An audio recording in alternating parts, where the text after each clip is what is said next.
penonton disorot gini. Itu genit banget. Mas Ota, kita ngobrol-ngobrol lagi nih.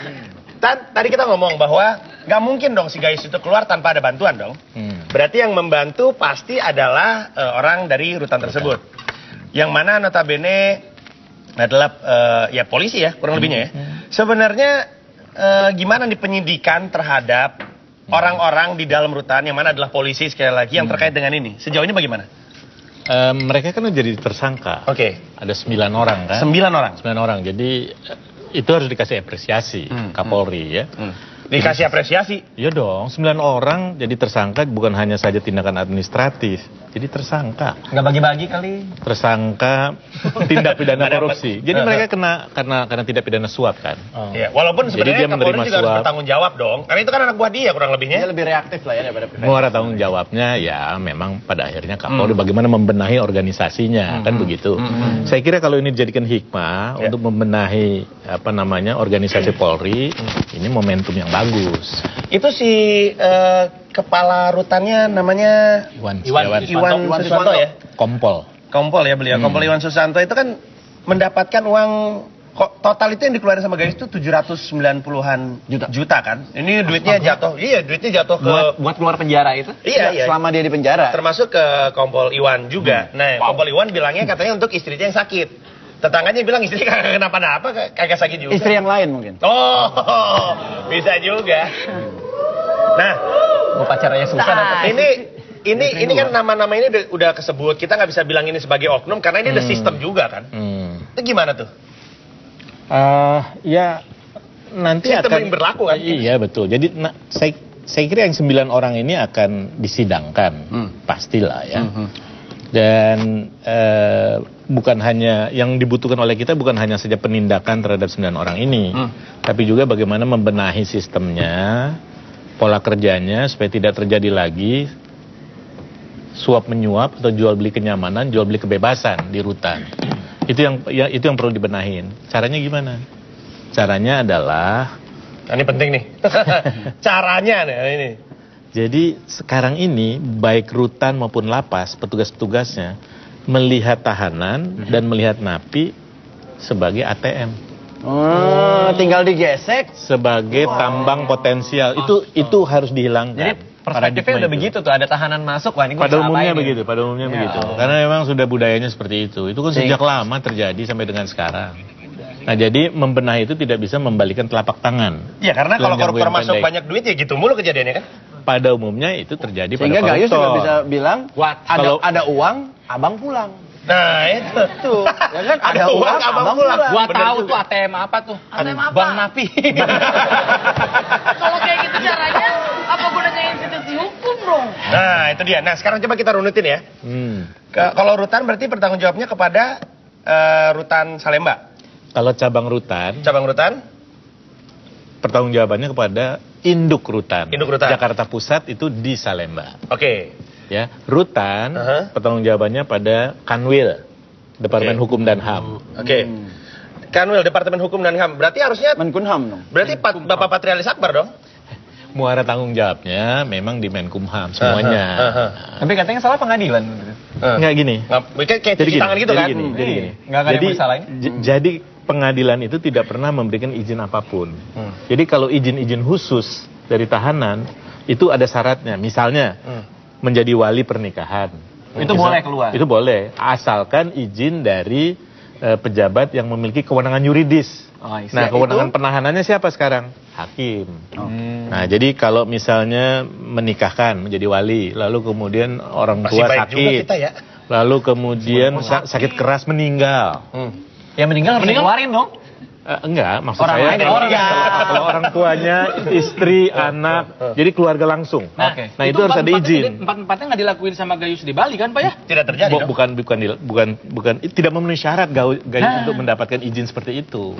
Oleh sebab itu. Dia 68 kali ya, Mas ya, keluar kan? Berarti ada 68 kali yang sakit meninggal. Menurut beritanya 68 kali. Menurut beritanya aja alasannya. Ya, kalau misalnya maaf Mas Ota, kita kan pengen cari tahu, kita mesti nyasar kemana supaya ini tidak kejadian lagi. Sebenarnya ini kan kepolisian, berarti bisakah kita anggap tanggung jawab utamanya ada di Kapolri? Bapak Timur Pradopo. Ini baru menjabat ya. Baru padahal. Walaupun kejadian ini sudah lama banget, apakah kita bisa bilang, oke Pak Timur Pradopo ini jadi tanggung jawab lu? Oke, ini udah praktek lama, tapi ini tanggung jawab lu yang mesti beresin. Masyarakat tuh matanya ke sana. Masih masa ospek. Bisa kita bilang seperti itu? Kalau undang-undangnya fairnya beginilah. Belum lagi sebenarnya Tanggung jawab dua-duanya. Baik itu Kementerian Hukum dan HAM maupun Polri. Karena cabang rutan ini diusulkan oleh Polri. Nah, jadi dua-duanya. Nah, sekarang Pak Patrialis dengan Pak Timur Pradopo itu akan membentuk protap.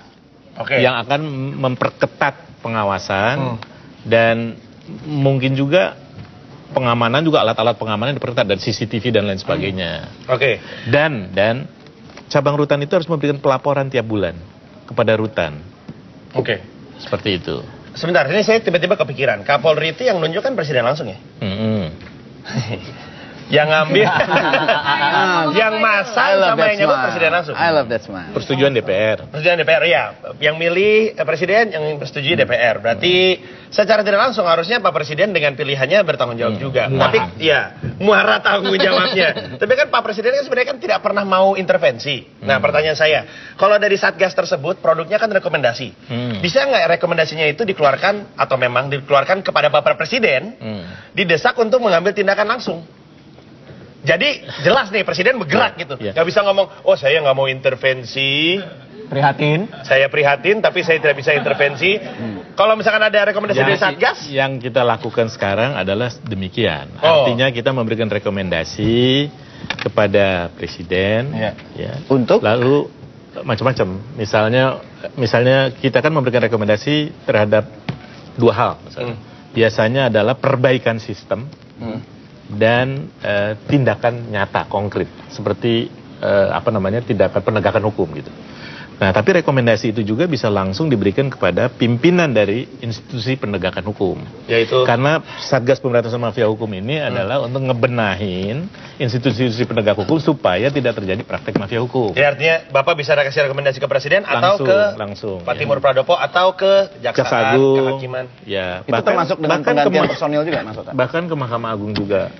Kalau pergantian personil, kalau memang itu diperlukan untuk memastikan agar tidak terjadi lagi praktek mafia hukum, ya kita berikan kepada presiden. Nah, Pak Sota kan udah ada ketahuan 9 jadi tersangka polisi ya.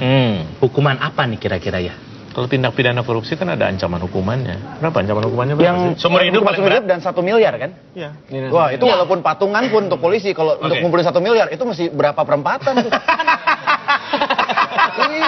Nggak apa-apa. Ada gaji sebayarin. Bentar. Ini juga penting nih. Satgas itu kan juga melakukan penelitian atau pemantauan gini. Karena arahannya gini. Si Gayus itu kan ke Bali ya. Ini Gayus kan penting kan. Mafia peradilan dan mafia pajak. Ya kan? Ini dua nih berat banget nih. Berarti ini sosok yang penting banget nih.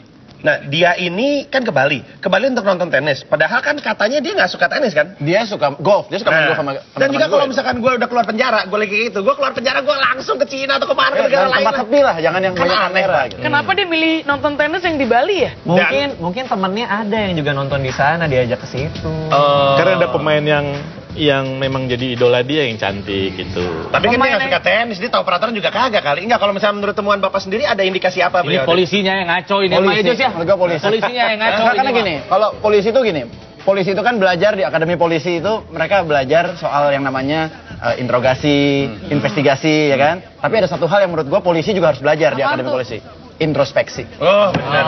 Mas Sota, terima kasih banyak atas hadiahnya. Mas Sota, terima kasih banyak. Terima kasih banyak. Tepuk tangan untuk Mas Sota dulu. Can I hit the number, please? Papa Jackson.